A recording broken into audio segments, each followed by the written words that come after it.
महाराज की जय हो। महाराज गजब हो गया। क्या हो गया? महाराज, जो रामा दल में लक्ष्मण थे वो फिर से जागृत हो गए। ये सब कैसे हो जा रहा है कि रामा दल में सब जितने भी मर रहे हैं कैसे पुनः जीवित हो जा रहे हैं? महाराज, सुसेन वैद्य ने उन्हें जागृत करवाया। सुसेन वैद्य, वो भी विभीषण की तरह गद्दार निकला।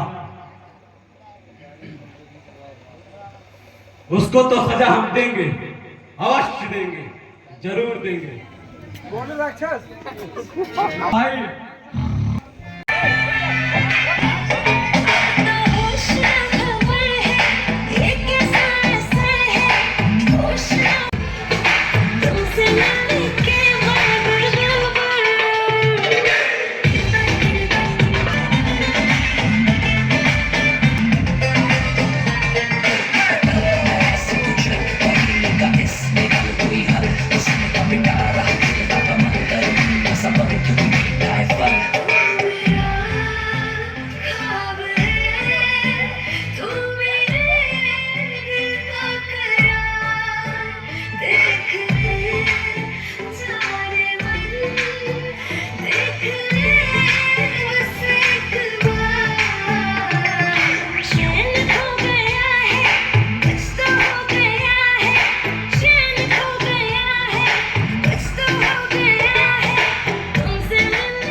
उठाओ महाराज, सैनिक उठाओ, महाराज को उठाओ।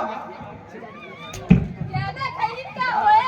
हाँ सब लोग मिलके हम रहा दे यार। उठ गए महाराज। महाराज के दुस्साहस मुझे मेरी नींद से जगाया। महाराज बोलो।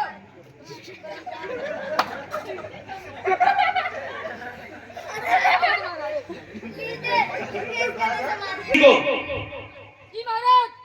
किसका ये दुस्साहस हुआ? महाराज, बेसमय मुझे नींद से जगाया। हर हर महादेव भाई कुंभकर्ण। भैया, अपने अनुज कुंभकर्ण का प्रणाम स्वीकार करें। चिरंजीवी भाव भाई, उठो। हमें तुम्हारे राज प्रेम और भक्ति प्रेम पर पूर्णतः भरोसा है। उठो भाई। भैया, क्या लंका में कोई समस्या आ गई है? हाँ मेरे भाई, लंका में एक अजीबोगरीब विशेष प्रकार की समस्या आ गई है। भगवान, भैया, ऐसी क्या समस्या आ गई है जो मुझे आपको भी समय जगाना पड़ा? इस पूरी समस्या का सारांश यही है कि एक समय बहन स्वर्णनखा दंडक वन में विचरण करने के लिए गई थी। वहां पर दो तपस्वी राम लक्ष्मण नाम के बच्चे मिले। उन्होंने उनकी नाक काट दी। फिर परिस्थितिवश कुंभकर्ण भाई खरदूषण का वध हो गया। फिर अक्षय कुमार का वध हो गया। इंद्रजीत ने लक्ष्मण को शक्तिमान मारा, परंतु कर्म के विधान के अनुरूप कार्य न करते हुए वह भी उठ गया। इस विशेष परिस्थिति में हमें आपको याद करना पड़ा। भैया, क्या आप नहीं जानते? क्या आपकी समझ में नहीं आया कि जब एक छोटे से तपस्वी ने अपने भाइयों का वध किया और श्री राम तो साक्षात नारायण के अवतार हैं, आपने ऐसा क्या किया जो उनसे आपको युद्ध करना पड़ रहा है? श्री राम को मेरे सामने श्री मत कहा करो। श्री सिर्फ एक व्यक्ति के आगे लग सकता है, लंका नरेश रावण के। फिलहाल उस समय उन्होंने बहन स्वर्ण नखा की नाक काटी। जताएल मैं बहन के प्रेम में बेहबर होकर उनकी नारी का हरण कर लाया हूं। इससे उचित मुझे ना कुछ लगा, ना मैंने कुछ किया। भैया, आप तो धर्म के ज्ञाता हैं, प्रकांड विद्वान हैं और महाप्रक्रमी महाबलशाली हैं। अगर उन्होंने हमारी बहन की नाक काटी तो आप वीरों की भांति युद्ध करते, चोरों की भांति उनकी स्त्री का हरण कर लाए। और सीता तो साक्षात जगदम्बा की अवतार है। आपने एक स्त्री का हरण किया, जिसका परिणाम समस्त राक्षस जात को, पूरी लंका को भुगतना पड़ रहा है। भैया,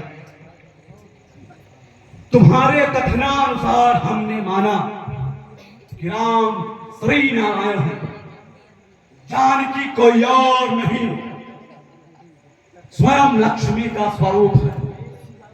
मैंने गलत किया, हम ये भी मानते हैं, लेकिन उस समय बहन के प्रेम में विह्वल होकर हमें कोई और उपाय ना सूझा।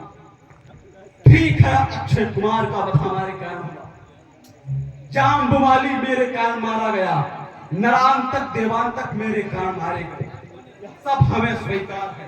परंतु इस आपत्ति की घड़ी में तुम निर्णय करो, तुम्हें क्या करना है।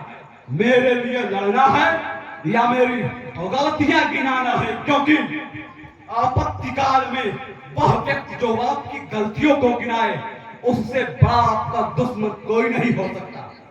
तुम युद्ध करना चाहते हो या विभीषण की तरह मुझे छोड़ना या सोना, तुम निर्णय कर लो। किंतु इस समय वेद, पुराण, नीति, शास्त्र, धर्म की बातें ना हम सुनना चाहते हैं, ना हमें सुनाई जाए। आपत्ति काले मर्यादा नाश, अर्थात आपत्ति के समय में मर्यादा का कोई स्थान नहीं होता। अब आप निर्धारित करें, आप क्या करेंगे, हमारे साथ आएंगे या नहीं। और हाँ तो आपका स्वागत, और नहीं तो रावण की भुजाओं में अभी भी इतना बल है कि लंका के दुश्मनों से वह अकेला निपट सकता है। और उसके जीते जी लंका पे ना कोई कभी शासन कर पाया था, ना कर पाया है, ना कर पाएगा। यह मेरा वचन है। अब आप अपना कर्तव्य सोच लें, और यदि कर्तव्य का पथ पूरी तरह से स्पष्ट प्रतीत ना हो तो युद्ध में जाने का कोई लाभ नहीं होता। इसलिए यदि उस पथ पर कुछ से धूल के कण तुम्हें दिखाई दे तो जाओ, खाकर सो जाओ, समझे। हम अकेले निपट लेंगे, युद्ध के मैदान में मत जाओ। भैया, यदि मेरे वचनों से आपको क्रोध आया, आपके हृदय को जरा ही पीड़ा हुई, तो मैं क्षमा चाहता हूं। इस घड़ी में धर्म अधर्म, सत्य असत्य से बढ़कर मेरे लिए भाई धर्म है। भैया, अगर राम नारायण हुए तो क्या हुआ, मैं अपने भाई के साथ खड़ा रहूंगा।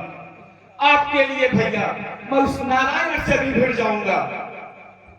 आप मुझे आज्ञा दें और अपने इस भाई को, अपने प्राणों को आपके लिए, लंका के लिए समर्पित करने की अनुमति दे। भैया, हे भाई, तुम्हारे भ्रातृत्व प्रेम को देखकर आज हमें ये लगता है कि यदि राम के पास लक्ष्मण है तो हमारे पास कुंभकर्ण है। और मैं अत्यंत गर्व के साथ कहता हूं कि तुम किसी भी परिस्थिति में लक्ष्मण से कम हो। और रही बात जान देने की, तो भाई मरने की बात नहीं किया करते, क्योंकि वह व्यक्ति जो अपने पुत्रों को खो चुका, अपने भाइयों को खो दे, सभी अपनों को खो देने के पश्चात यदि मैं राज्य करना भी चाहूं तो वह सुख किस कार्य का, क्योंकि सुखों का उपभोग तभी किया जा सकता है जब आपके अपने अपने साथ अकेले में कोई भी व्यक्ति सुखों का उपभोग नहीं कर सका। और भाई तुम्हारे अनुपस्थिति में तो मैं सुख भोगने की सोच भी नहीं सकता। तुम उन बच्चों के लिए काल के स्वरूप हो। जाओ और महादेव तुम्हें युद्ध में विजय प्रदान करें। आप महान है भैया, मुझे आज्ञा दें, अपना आशीर्वाद प्रदान करें कि मैं उन दो तपसी राम लखन को लाकर आपके चरणों में अर्पित करूं भैया। भाई महादेव तुम पर अपनी कृपा बनाए। हम तुम्हें आशीष देते हैं। विजय तुम्हारे ही गले लगेगी। हर हर महादेव। जय लंकेश। हर हर महादेव। बलो राजा नवल की। सैनिकों आगे बढ़ो, कूच करो।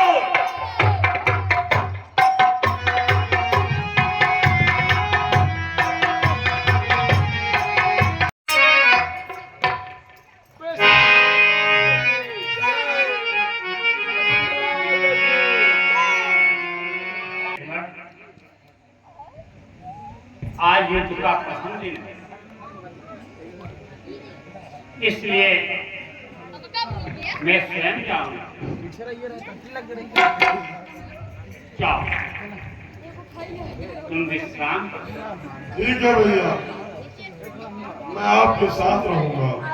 मंत्री जी, कहाँ गए वो दोनों तपसी? मैं युद्ध करने से पहले अपने भाई विभीषण से मिलना चाहूंगा। यशस्वी भव। प्यारे भैया विभीषण, ऐसी क्या परिस्थिति आ गई थी कि इस मुश्किल घड़ी में तुम बड़े भैया को छोड़कर चले आए? उन्होंने मुझे भगा दिया था। क्या कहा? भैया ने तुम्हें भगा दिया था? जी भ्राताश्री, मुझे उन्होंने लात मारने भगाया था। भैया ने भगा दिया था तो तुम भाग आए? इस मुश्किल घड़ी में भाई भाई के साथ धर्म अधर्म सत्य असत्य ऊंच नीच से परे होकर अपने भाई के साथ खड़ा रहता है, और तुम भैया को छोड़ के चले आए। मैंने उन्हें बहुत समझाने की कोशिश करी, पर वो मेरी मानने को तैयार ही नहीं थे। विपत्ति के समय तो सभी समझाने चले आते हैं, परंतु अपना भाई सगा संबंधी वही है जो जीवन के कठिन समयों में अपने साथ खड़ा रहे। हे भाई, मेरे सर पे खून सवार है, मेरे हाथों से कुछ अनर्थ ना हो जाए भाई, इसलिए मैं कहता हूं तू चला जा मेरी नजरों से। मैं इस समय अपने भाई लंकेश के लिए धर्म अधर्म सत्य असत्य ऊंच नीच से बढ़कर अपने भाई के लिए लड़ने आया हूं। मेरे छोटे भैया, मेरे ऊपर खून सवार है, इसलिए मैं तुझे समझाता हूं मेरे छोटे भाई, मेरी आंखों के सामने से चला जा और मुझे युद्ध करने दे। मेरे ऊपर सही गलत सत्य असत्य धर्म अधर्म का कोई विचार नहीं आ रहा है। चला जा मेरा भाई, चला। हे कुंभकर्ण, अब अधिक शिक्षा मत दे और युद्ध के लिए तैयार रह। ओ दुष्ट, आ संभल। आओ, यहाँ, अंदर नीचे आओ।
भाई कुंभकर्ण मारा गया? जी महाराज, ये कैसे हो गया? युद्ध में मारे गए महाराज। किसने कुंभकर्ण जैसे सूरवीर को मार दिया? उन्हीं दोनों तपसीन हैं। हमारा पुत्र इंद्रजीत कहाँ है? उनको तत्काल आज्ञा से बुलाया जाए। आइए।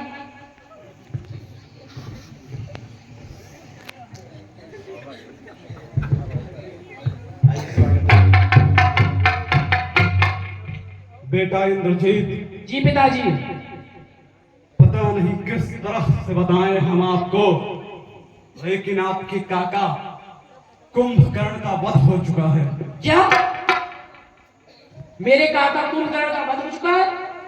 हाँ, अब ये सभी सैनिक गण मंत्री लोग यही बता रहे हैं कि उस राम नाम के बच्चे ने उनका वध कर दिया। अब कहते हुए तो अत्यंत चिंता सता रही है, लेकिन इसके अतिरिक्त कोई उपाय भी नहीं सोचता। हम आपको आदेश देते हैं, जी पिताजी। जाइए एक ही दिन में युद्ध को समाप्त करते हुए उन दो भाइयों राम लखन का वध कर दो। जैसी आपकी आज्ञा पिताजी। आओ बेटा, भोलेनाथ तुम्हारी मदद करे। हर हर महादेव। हर हर महादेव। जय गंगे। श्री राम। श्यामचंद्र की, लखन लाल की जय। भैया, आज मुझे युद्ध में जाने की आज्ञा दीजिए और मेघनाथ से अपना पुराना बदला चुकाने की आज्ञा दीजिए। हे लक्ष्मण, यदि आपका ऐसा ही उत्साह है तो क्या विजयी हो?